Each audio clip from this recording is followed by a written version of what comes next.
What's good, everybody? It's your boy, Mr. Dan Banks, aka DJ Fine CEO, JTU. We are Jersey Magazine and Jersey Diamonds, and I'm here with Heritage Hip Hop. What's going on, fellas? Everything's straight. Everything's straight. Thank you for having us. You know what I'm saying? Yeah. So, Heritage Hip Hop. Let's first introduce yourself so that they can get the names of you guys. Yeah, what's good, everybody?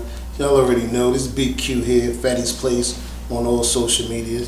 You know, promoter, Heritage Hip Hop, and everything else. Get at me. And of course, it's me right here. I'm Karev. Karev stands for Sword, and my full name is Karev Yah, which is God's Sword. And I'm here to represent for the hip hop culture and for everybody in there who respects the hip hop culture. Definitely, Heritage Hip Hop in the building. We're gonna talk about some hip hop and some culture. Let's dive right into it. So, fellas, let's just start off with like a plain question, right? So, what made you name the platform Heritage Hip Hop? I mean, it speaks for itself, but meaning specifically to you guys. It's named Heritage Hip Hop because I believe in legacies. So basically, our heritage is what defines us and is what we pass on to our next generations. And because I'm a baby of the hip hop generation, my heritage is hip hop. Good. Man, listen, I'm just along for the ride, you know. This genius right here, man. Genius behind the brand. Just you know, met this gentleman on my block, you know, up in Orange. You know, shout out to everybody in Orange. You know, and we just, you know, got to talking, and he told me he had an idea. You know, I was already involved in music. You know, that's how I met you. Yep. You know, and you know, he just kept telling me about it, and then I was like, you know what, let's go to it. So, you know, he had the idea of what he wanted to do, and I was there for the birth. You know, and I helped him in any and every way that I could, and we have Heritage Hip Hop. It's awesome. It's awesome. So you mentioned legacy, and I love talking about legacy and everything. So what is hip hop to you? Like, with the hip hop legacy to you coming up, what is that to you? Hip hop to me is organic because everything we do has rhythm. You have a heartbeat, you walk in rhythm, you have blood flow, and flow is a part of your speech. So hip hop to me is your organic expression to praise God, live life, and to express yourself through art. I like that. If that wasn't Google itself, I don't know what it is. What about you? What's hip hop to you? Man, hip hop is everything, man. I mean, as we know, you know, hip hop then traveled around the world and back. It's a part of everything, and you know, everything we do, you know, everything we watch. You know, there's some form of hip hop in it. You know, and it's a way for people to express themselves.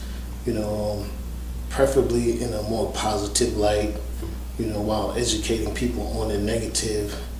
And, you know, we're working on changing the narrative that you don't have to, you know, be the drug dealer. You don't have to, you know, sell yourself. And, you know, all these female rappers that's coming out that's taking off more and more clothes. You can be, you know, you can wear something decent and still express yourself.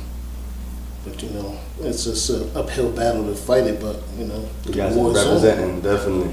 That's awesome.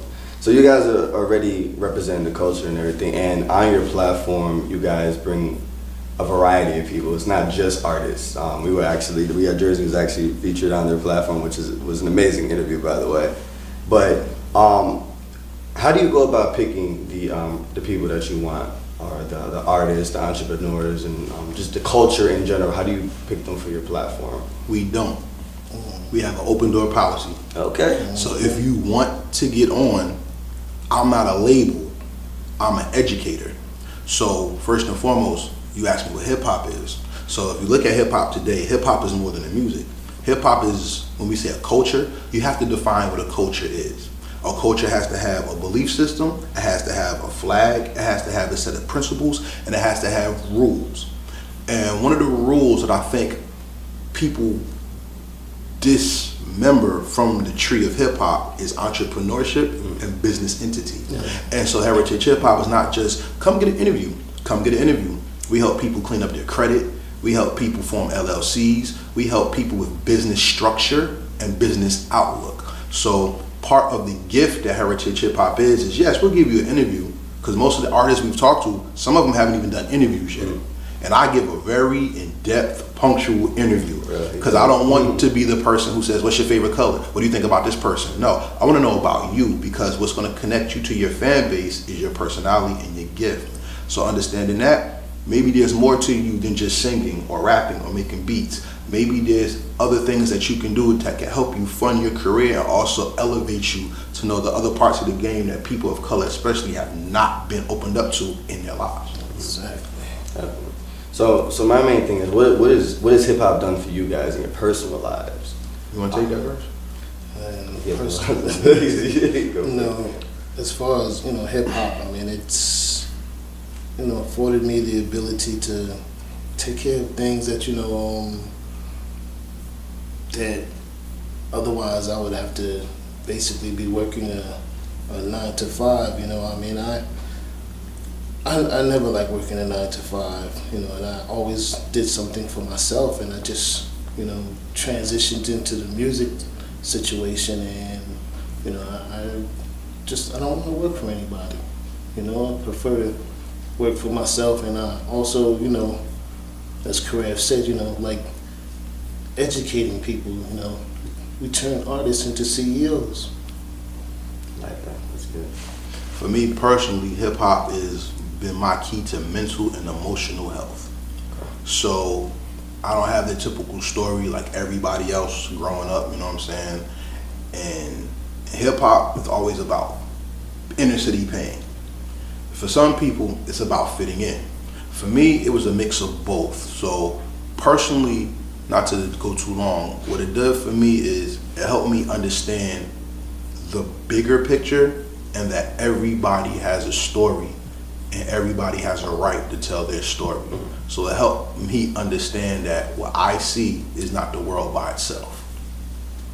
Like that. So you're understanding the story behind the hip hop, behind the artist, behind the creator, the entrepreneur, the culture in general, the ones that are putting on the right way. You're understanding the story behind it, and you start to appreciate it a little bit more, because then you start listening to the lyrics a little bit better. Well, to be honest, it wasn't the rappers that made me love hip hop. Okay. Like, when people say, like, who's the artist that ever, inspired you? Yeah. Mine was never a rapper. The person that opened up hip hop for me was Ralph McDaniels. So now, ever since I was like 15, I always wanted to work for Video Music Box. It never happened. You know what I'm saying? But that, I don't care about. Rappers only talk about the same things. They either talk about social conscious things, having sex, doing drugs, being a killer, being tough, or being better. After a while, the narrative is the same. Just like I don't like movies. Everybody kills or everybody overcomes a situation, and that's fine. The thing that made hip hop come alive to me is who's telling the story and how we paint the picture.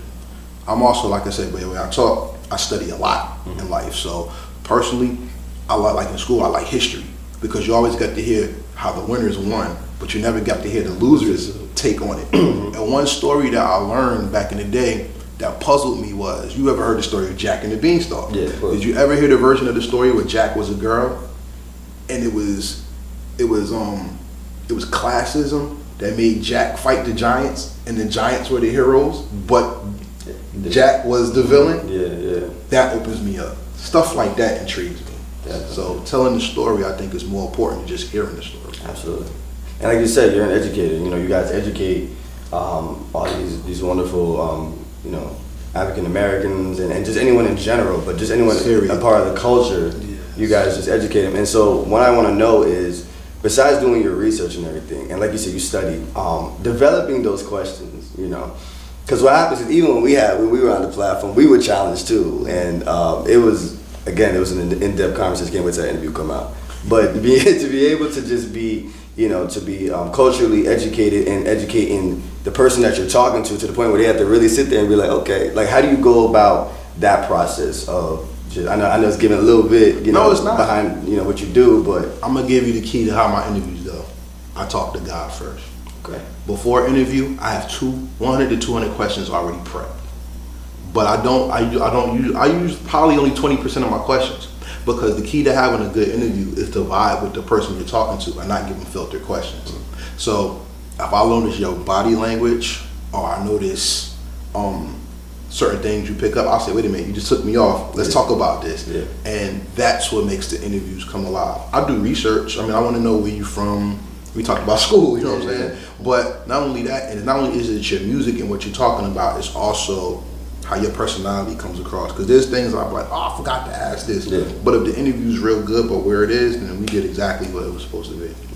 What made you guys develop heritage hip hop at a time like this? What inspired you of what's going on in the culture of hip hop now to make you open up a platform such as this? Giving the people voice, man. There's so many artists, and I'm gonna just keep it in Jersey for now.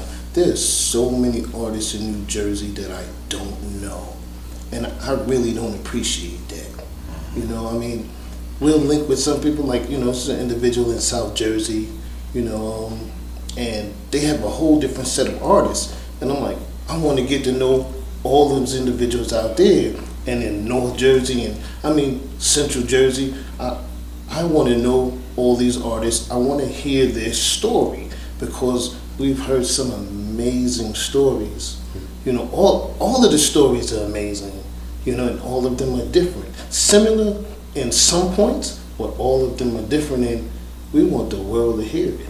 And to also come off of that, there's great people whose stories are not being told. Oh, We lost a lot of people in New Jersey history that actually made hip hop what it is. I don't know if you ever heard of him. Everybody knows Govmatic. He passed away. Have you ever heard of Big Snuff? Yeah, He passed away. We lost Fatal. We lost Apache, Nom Myers. We just lost Polo Fresh, Chief Boogie, you know what I'm saying? And the list goes on. And heritage hip hop was made because I feel we have people in New Jersey who have done reputable work to the point where people in the industry is scared of them getting in. I don't know if you ever heard of the world famous battle where Big Daddy Kane had a battle at Symphony Hall with a Jersey MC and lost. And he told Nork, y'all need to bring him out. But they would not sign him because he did not want to write their music for them.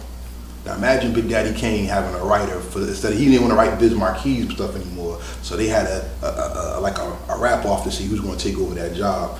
And Big Daddy Kane was like, y'all get him out. He's the next one, and his story is just not being told. That's crazy. I'm telling you, there's some things that are in Jersey that aren't seen, but let me tell you, it's coming. It's coming real soon. Exactly. So let me ask you. So the shows that you guys do and the platform that you provide, they're pre-recorded and everything like that, right? So how do you go about the promotional process of getting the viewers to really get some insight on the next upcoming interview or the next upcoming show that you have coming up? Well, I really don't. What I do is I tell everybody what's going on. He makes the posters and everything, and I ask people, what do you want to see? What do you want to get from this? Because heritage hip hop is not my vision. It's just my idea. I wanted to be for the people, by the people. So to promote it, we put out a little commercial, a little beat, this is subscribe here and go there. But we push it in a way where people know what's coming next. We're actually building the platform so it's even more inviting by looking at other social media outlets, and we're looking to actually grow that so more people are there, so we can do premieres and things like that. That's good. As you said, artists are entrepreneurs. They are CEOs from the start. Exactly. From the start of their artistry. The minute they even put a mic to their face, you're already a CEO, entrepreneur. So what drives the passion into into inspiring artists to become like LLC and business minded? Like, how do you guys go about educating them in that manner, and why is that so important? It's just a conversation. It's just a conversation. When you mention, when you mention to the artist becoming a CEO, getting an LLC, do you have your LLC? Is your credit clean or whatever? Their eyes open up. Even if just in conversation about other artists who've came through and did this, and now they have their own business. Like Karev always points out to the artists, do you know that you can get this back on your taxes, all your startup costs and things like this? And they have absolutely no clue. So then you see the spark in their eye, and they're ready for the next step. Nobody's introduced it to them, or they've heard it, but they're so busy concentrating on the music, the writing and the stage performance in the studio, that they're just stuck in that loop.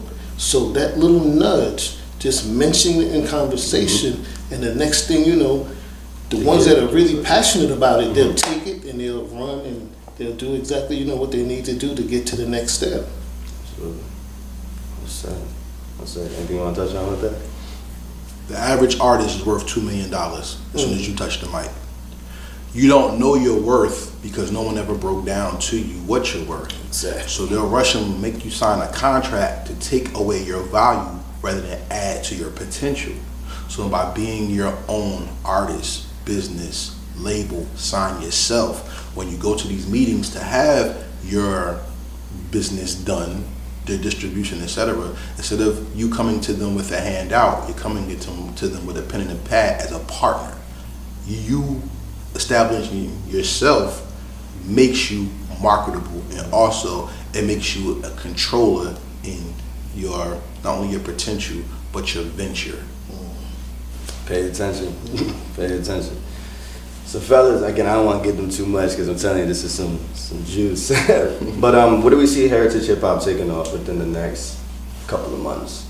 I mean, we got the summer coming up. Summer 19 is coming up. I know you guys got a full schedule. So right now, how's all that looking for what we got coming up? You guys are thinking of new ideas. Like, how are we expanding this culture? Because again, you guys are touching upon some real stuff. So how are we going about the expansion process of promotion and to just really touch all of Jersey and then beyond, obviously? One thing that we've been talking about is doing a round table. Like just getting some individuals that really have some great stories and some great ideas, and just sitting down and touching on these topics. One of the topics that I love to touch, shout out to Double O for enlightening us a lot more on it, is the blackballing of New Jersey hip hop, the New Jersey music, period. And that's a great story in itself. But I mean, there's a lot of things that need to be touched on, and we just want to bring it to the world. Myself, to add on what he's saying, I have 5 goals. Heritage Hip Hop out of state, which we've successfully done. Heritage Hip Hop internationally, which I'm endeavoring in the end of July. We're aiding in people who are writing movies. Yes. So we want to break artists in film rather than just in audio. We are working on promotional playlists, which we have Heritage Hip Hop playlist #1 out right now. But you have to be a member of the website to get it. I don't give that to anybody. Check that out. And most importantly, and number 5 is community work, which is not only going to the shows and meeting artists. I actually want to talk to people who are in politics and who have seats, not only in government, but in our community. I really want to bring back the spirit of a different world. We have the show Grownish, and I want, my one goal I really want to do, which I've been talking about for years, is I want to interview the Divine Nine. I want to have an interview with every soror and frat that's for people of color in all colleges and make something from that. And I also want to do a sit down called Does God Live in Hip Hop, and talk to people of different faiths and have them talk about their music and how they put God into it. Because I think, especially with the death of Nipsey Hussle right now, I think we really are coming into a spiritual conscience that we don't want to leave the creative energy out of it. And hip hop comes from God, so we got to give it back, and I want to do that. It's time to wake the people up, right? It's time to wake them up. Yeah. Well, you heard it here first, man. Heritage Hip Hop. Tell them how they can follow you, all the platforms, the website, everything, brothers. All right, so again, like I said, my name BQ, CEO of Fatty's Place. And I do social media promotion, FADDYSPLACE, on all major platforms, and you can also find Fatty's Place on Heritage Hip Hop. And we out here. Twitter, Tumblr, Pinterest, Facebook, Instagram, you name it, we're out here. And at www.heritagehiphop.com. And before we go, Heritage Hip Hop is a network. So if you have something that you want to bring to elevate the hip hop culture, let's sit down and talk. Right now we're working with 2 individuals who help do promotion. we have J Crush as well. So Heritage Hip Hop is not just a website, we're also a network. So anyone in hip hop that has an idea for something they would like to do visually, we sit down, talk, and if we come to a conclusion that you'll work with us, we give people opportunities. We have 2 people who promote for us that we're going to try to take into their own CEO level, and we also have another part of hip hop, Heritage Hip Hop, called Crush's Corner, where we gave J Crush, a legend in New Jersey hip hop, opportunity to have his own platform to interview artists as well. So it's not just me and BQ. Heritage Hip Hop actually is a team. You already know, man. You heard it here first. Heritage Hip Hop. We are Jersey Mag. It's a pleasure. Jersey turned up entertainment. Entertainment.